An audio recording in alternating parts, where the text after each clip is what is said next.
Quiero empezar con una breve, algo que escuché por ahí y que me llamó la atención mucho. Dice que había una vez un maestro que vio como un alacrán se estaba ahogando en un lugarcito ahí bonito, donde se llegaban a recrear la gente. Y dice que este hombre decidió salvar a este animal con la mano, tratar de sacarlo del agua con la mano. Sin embargo, el animal, este insecto, ¿verdad? Lo picó y los que estaban alrededor estaban observando todo lo que estaba pasando.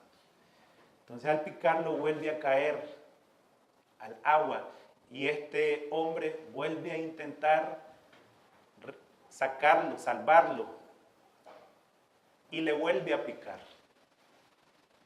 Hace un tercer intento y nuevamente le vuelve a picar.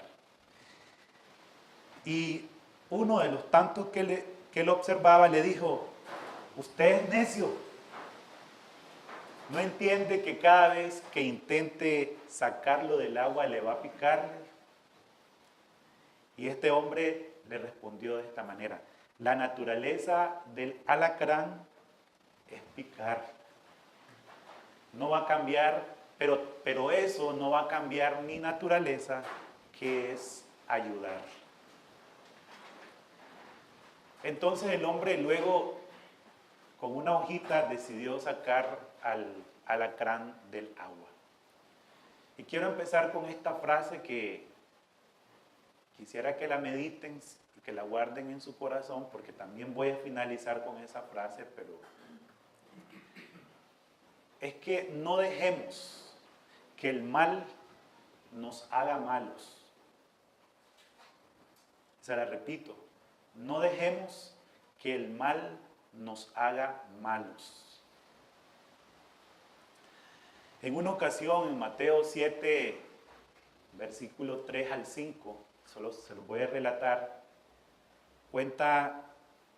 nos cuenta la Biblia, palabra del Señor Jesús, que dijo que ¿por qué no juzguemos para no ser juzgados, verdad? Pero él hizo una pregunta: ¿por qué te fijas en lo malo que hacen otros y no te das cuenta de las muchas cosas malas que haces tú?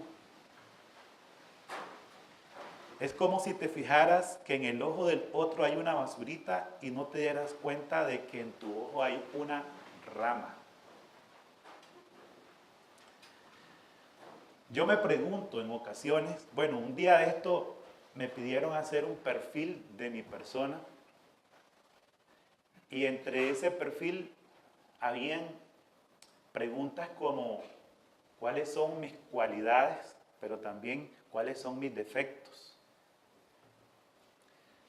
Y bueno, ustedes saben que dentro de las cualidades uno pone las cosas bonitas de uno, ¿verdad? Pero cuando uno tiene que profundizar de verdad, porque yo no iba a poner algo ahí que fuera una mentira. ¿Cuáles eran mis defectos? Me terminé haciendo una pregunta, y es que me gustaría tener un amigo como yo. Me gustaría tener un compañero de trabajo como yo. Me gustaría tener bueno, ¿verdad? Entiéndanme la pregunta, pero me gustaría tener, sin ánimo de que se malinterprete, me gustaría tener un esposo como yo. Y usted se puede hacer esa pregunta: me gustaría tener una esposa como yo.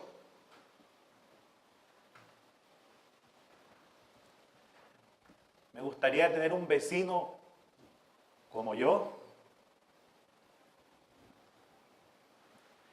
Viendo uno sus cualidades, pero viendo también con honestidad sus defectos.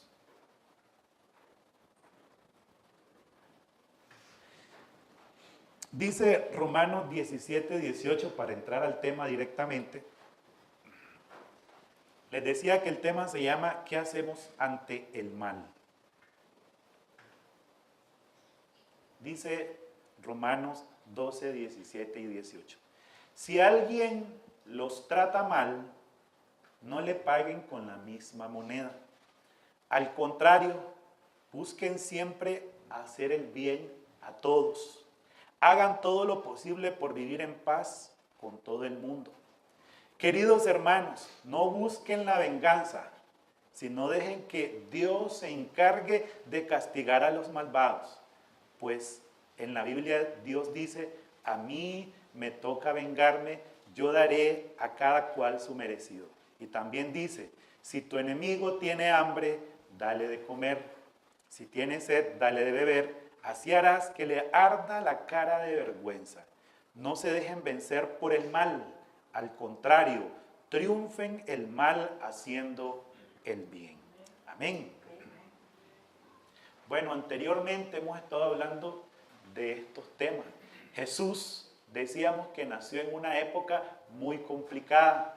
Cuando Jesús nace, Herodes se da cuenta de que va a nacer el rey de los judíos. A Herodes se le conocía como el rey de los judíos. Y este hombre decide mandar a matar a los niños menores de 2 años. Entre ellos iba Jesús. Toda su familia tuvo que huir de la ciudad para esconderse. En la época de Jesús se vivieron cosas crueles. Los judíos buscaban un Salvador que los liberara de la opresión romana. Y Jesús, en el Sermón del Monte, en ese famoso sermón, dijo lo siguiente, algo inexplicable para esa época, algo incomprensible. Bienaventurados los pacificadores, porque ellos serán llamados hijos de Dios. Toda la gente tenía la esperanza en que Jesús fuera ese Salvador, el que hiciera la revuelta, el que levantara a la gente. Y Jesús sale con este mensaje, bienaventurados los pacificadores, porque ellos serán llamados hijos de Dios. Amén. Y como dice el dicho, de tal palo, tal astilla. Hijo de tigre sale rayado. Y Jesús dice que quienes propagan, promueven la paz, esos son llamados hijos de Dios. Porque Dios es paz precisamente. Amén. En Romanos 12, 17 dice, si alguien nos trata mal, empieza con esta expresión.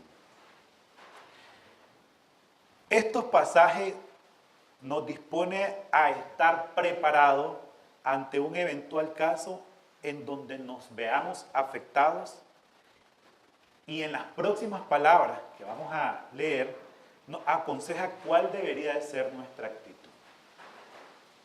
Y en primer lugar debemos entender algo, que en esta sociedad podemos encontrarnos con personas con tendencia a ofender y a hacer daño. Y ninguno de nosotros, por llamarnos cristianos, estamos exentos de librarnos de una ofensa o de algún daño que alguien provoque. Entonces dice, si alguien nos trata mal, es decir, que debemos de estar preparados para cuando alguien nos trate mal, nos quiera hacer daño. Dice lo siguiente en el mismo versículo 17, no le paguen con la misma moneda. Si ustedes notan, aquí no se está tratando de promover en ningún momento la venganza. Dice, si alguien los trata mal, ustedes no le paguen con la misma moneda. Si bien no podemos controlar el temperamento y las acciones de otras personas, sí es responsabilidad nuestra cómo vamos a responder ante la ofensa o ante el daño de una persona. Yo no puedo controlar que alguien me ofenda, pero sí puedo controlarme cómo voy a responder ante esa ofensa. ¿Me explico? Pablo propone que ante una eventualidad en que nos veamos ofendidos, sepamos, uno, controlarnos y no paguemos de acuerdo al mal con quien nos tratan. ¿Por qué? Porque añadiríamos más mal y aparte seríamos participantes de ese mal.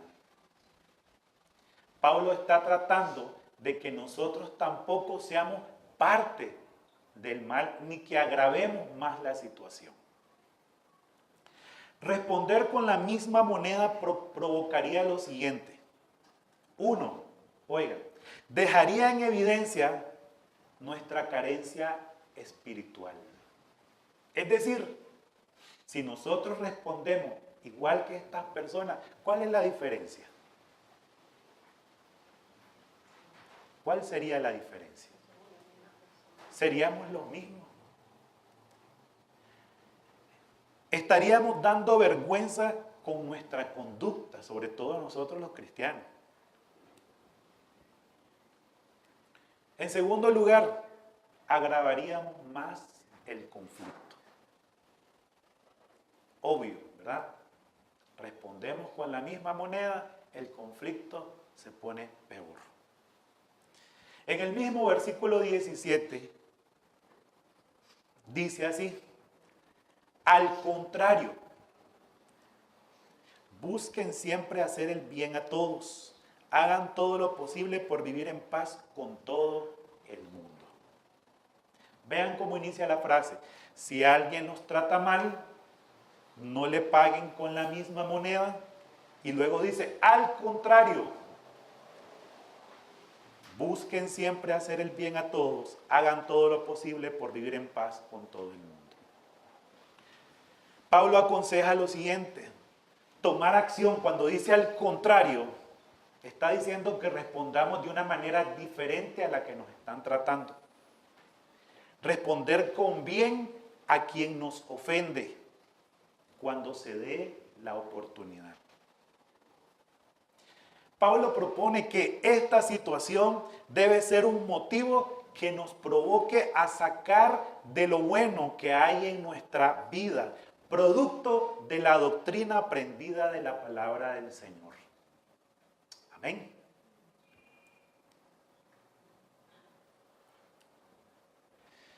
Nuestra conducta debe responder a la fe que predicamos, es decir, debemos llevar la teoría a la práctica. Si hablamos de amor, debemos de practicar lo que hablamos. La calidad moral de nuestra vida debe corresponder constantemente a la voluntad del Señor. ¿Cuál es la voluntad del Señor? Esta es la voluntad del Señor. Que respondamos de manera adecuada a la ofensa, al daño. Que hagamos bien. El amor cristiano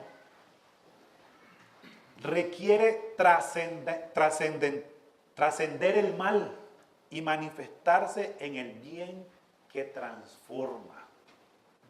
Debemos de ir más allá, debemos de responder más allá de lo que la gente común responde. Debemos de trascender el mal y manifestar ese amor, el amor de Cristo que transforma a la humanidad. En una auténtica vida cristiana no basta simplemente abstenerse de juzgar y de vengarse. Debemos también estar dispuestos a ofrecer ayuda activa a nuestro enemigo cuando está en extrema necesidad. Por eso la Biblia dice, si tiene hambre, debemos alimentarle. Si tiene sed, debemos darle de beber. Esa es la ley de Cristo, el amor. Dice 1 Pedro 3:9, si alguien les hace algo malo, no hagan ustedes lo mismo. Si alguien los insulta, no contesten con otro insulto. Al contrario, otra vez esa palabra, pídanle a Dios que bendiga a estas personas, pues Él los eligió a ustedes para que reciban bendición. Amén. Dios nos eligió a nosotros para que reciban bendición. Mateo 5, 46 y 47. Si ustedes aman solo a quienes los aman, Dios no los va a bendecir por eso. Recuerden que hasta los que cobran impuestos para Roma también aman a sus amigos. Si se saludan solo a sus amigos, no hacen nada extraordinario. Hasta los que no creen en Dios hacen eso. ¿Verdad? Ahí está hablando de trascender. Si usted solo saluda con el que se lleva bien, con el que le hace bien, usted no está haciendo nada extraordinario. No está mostrando de verdad el amor de Cristo. ¿Me explico? Por eso el Señor pone como ejemplo a los cobradores de impuestos que eran enemigos del pueblo. Dice, ellos se saludan entre sí. Eso no es algo extraordinario. Hay que hacer algo diferente.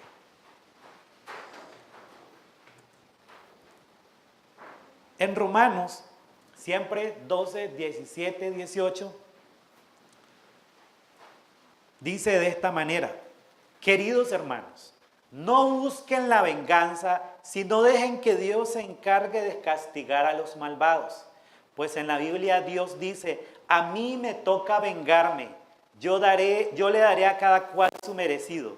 Y también dice, si tu enemigo tiene hambre, dale de comer, si tiene sed, dale de beber, así harás que le arda la cara de vergüenza. Versículos 19 y 20 de Romanos 12.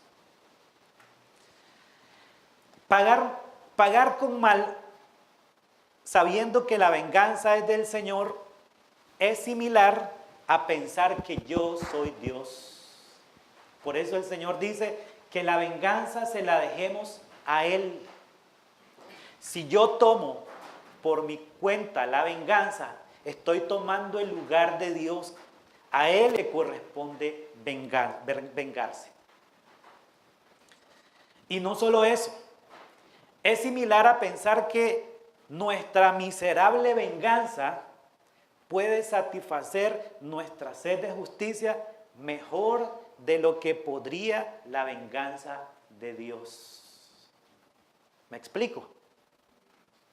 Uno, debemos dejarle la venganza al Señor porque yo no soy Dios, yo no soy juez. Y tratar de vengarme es hacerme similar a Dios. Y nunca mi justicia va a ser igual a la que Dios haga. En estos versículos 19 y 20, Dios nos da dos razones para evitar vengarnos. Uno, Él promete que Él va a dar su merecido a cada quien, de acuerdo a lo que hizo. Dos, es que pagando con bien a quien nos ofendió, hacemos que nuestros enemigos o esa persona que nos ofendió se llene de vergüenza con nuestras acciones. Y oigan, probablemente se arrepienta y llegue a los pies del Señor.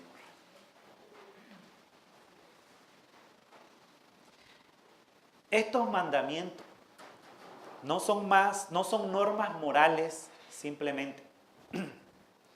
Son verdades liberadoras, son la forma en que Dios está tratando de decirnos, no sigan enojados, no sigan molestos, no se llene su corazón de odio,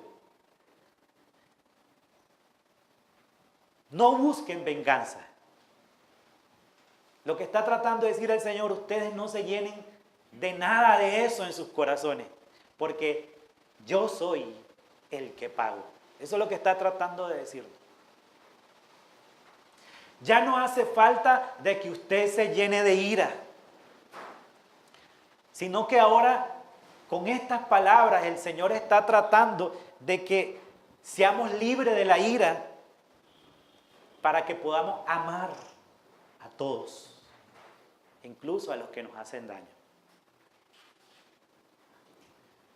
Algo que tenemos que tener claro es que ninguno de los males que recibamos pasan desapercibidos por Dios.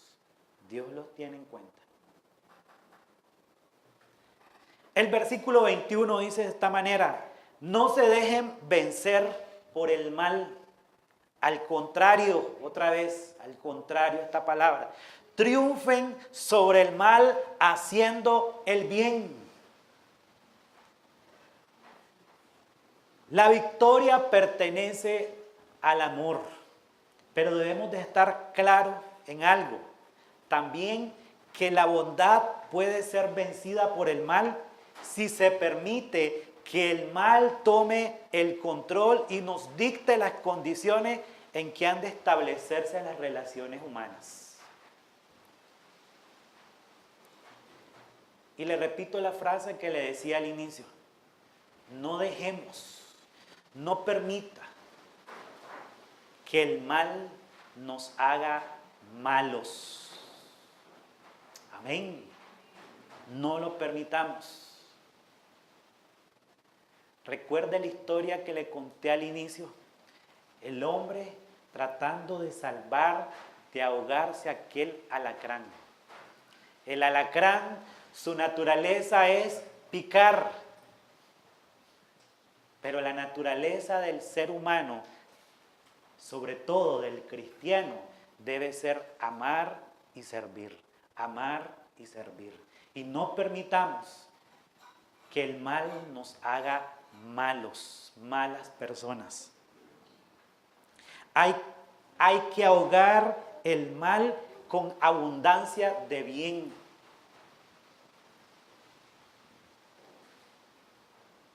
Oigan bien esto. Si no sabemos responder ante el mal, oiga lo que nos puede pasar. Tendremos resultados dañinos. En el caso de una relación familiar, si no se sabe tratar la ofensa y se responde mal, esta relación se verá afectada y rota. El domingo pasado hablábamos de eso. Cómo solucionar conflictos a través de la palabra del Señor. Si la relación no es primero, si la relación no se pone antes del conflicto, si el conflicto es más importante, si el orgullo es más importante, de seguro vamos a tener relaciones rotas por muchos años. Otra de las cosas que pasaría si no sabemos responder ante el mal. Oigan, obstaculiza mi felicidad. Alguien que anda en su corazón ira, enojo, alguien que anda en su corazón deseos de venganza, definitivamente no es feliz.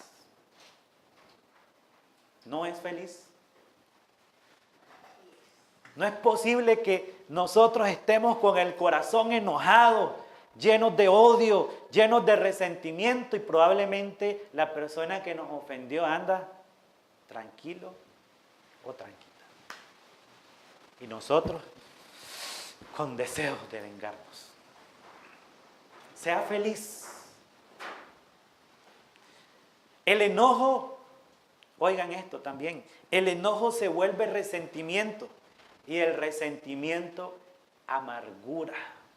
Se vuelve usted una persona amargada. Y lo otro, ¿qué es lo más terrible? Bueno, todo es terrible, ¿verdad? Pero si no sé responder ante el mal, bloqueará mi comunión y mi armonía con Dios. Y yo creo que nadie quiere eso. Dice 1 Juan 4:20. Si decimos, está hablando de decir, ¿verdad? De la boca. Si decimos que amamos a Dios y al mismo tiempo nos odiamos unos a otros, somos unos mentirosos. Porque si no amamos al hermano a quien podemos ver, mucho menos podemos amar a Dios a quien no podemos ver. Si albergamos en nuestros corazones esos sentimientos negativos y decimos que amamos a Dios, somos unos mentirosos de verdad. Nuestra relación, nuestra armonía con Dios se verá afectada. Le recuerdo lo que el domingo pasado le mencionaba, que ante circunstancias de conflictos, algo que nos cuesta, pero es lo que Jesús dice, debemos siempre tomar la iniciativa para solucionar el conflicto. Hoy, al recoger las ofrendas, el pastor leía un versículo que está en Mateo 23, si no me equivoco, ¿verdad? Pero también en Mateo 5:23 dice que si ahí te acuerdas, si antes de depositar la ofrenda te acuerdas de que alguien tiene algo en contra tuya, dice, oigan bien, que dejes ahí tu ofrenda. Es decir, no te manda a ofrendar, déjala ahí. Y dice, reconcíliate primero con tu hermano. Y una vez que estés reconciliado, ven y deposita la ofrenda. Porque las relaciones para Dios son importantes. Si no estamos bien con nuestro hermano, definitivamente no podemos estar bien con Dios. ¿Me estoy explicando?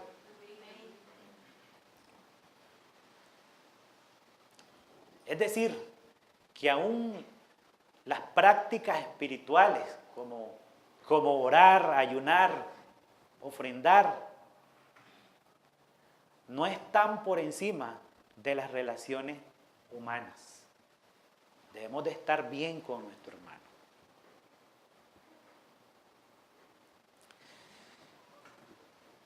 Dice así, Mateo 5:23, se los voy a leer. Por eso, si llevas al altar del templo una ofrenda para Dios y ahí te acuerdas de que alguien está enojado contigo, deja la ofrenda delante del altar. Ve de inmediato a reconciliarte con esa persona y después de eso regresa a presentar tu ofrenda a Dios. Las relaciones humanas para Dios son sumamente importantes, antes que las prácticas espirituales. Como trata y te comportas con los demás, revela tu espiritualidad. No es falta de cortesía, es falta de amor. Recordemos algo muy importante. De Dios viene el amor y Dios es el amor. Así dice la Biblia. Amén. Primera de Juan 4:7-8 dice, amados hijos míos, debemos amarnos unos a otros, porque el amor viene de Dios. Todo el que ama es hijo de Dios. Por eso decíamos hoy que de tal palo, tal astilla. Dice, todo el que ama es hijo de Dios y conoce a Dios. El que no ama no conoce a Dios, porque Dios es amor. Amén. Dios es amor. Ante esta circunstancia que estamos viviendo y en la que debemos de ser definitivamente agradecidos por Dios, por lo que nos permite vivir. Debemos de actuar viendo a Jesús. Jesús es el modelo perfecto de cómo debe de ser nuestro comportamiento. Estas palabras las encontramos en Romanos. Esto nos dice mucho, que los discípulos, años más adelante, después de la muerte de Cristo, seguían viendo a Jesús, seguían viendo su comportamiento, seguían viendo su actitud de vida. Termino con esto. Las iglesias en los tiempos de Pedro, Pablo y los apóstoles, después de la partida de que el Señor asciende, no fueron momentos buenos, fueron momentos de persecución, fueron momentos en que al que se convertía a Cristo le quitaban sus propiedades. Incluso los familiares de esta persona que reconocía a Jesucristo como su Señor, se apartaban de ellos. Y esta fue la manera en que la iglesia respondió. De esta manera actuó. Quiero terminar con un versículo bíblico que está en Primera de Timoteo 2. Esto no nos va a parecer mucho probablemente, pero es lo que dice la Biblia. Y la Biblia es sabia. Dice así: en primer lugar, 1 Timoteo 2, en primer lugar, recomiendo orar por todo el mundo, dando gracias a Dios por todos y pidiéndoles que les muestre su bondad y los ayude. Y oigan lo siguiente: una iglesia que vivía sufrimiento y persecución. Recomiendo que se ore por los gobernantes y por todas las autoridades. Y oigan, ¿por qué debemos hacerlo? Para que podamos vivir en paz y tranquilos, obedeciendo a Dios y llevándonos bien con los demás. Amén. Eso dice la Biblia, no lo digo yo.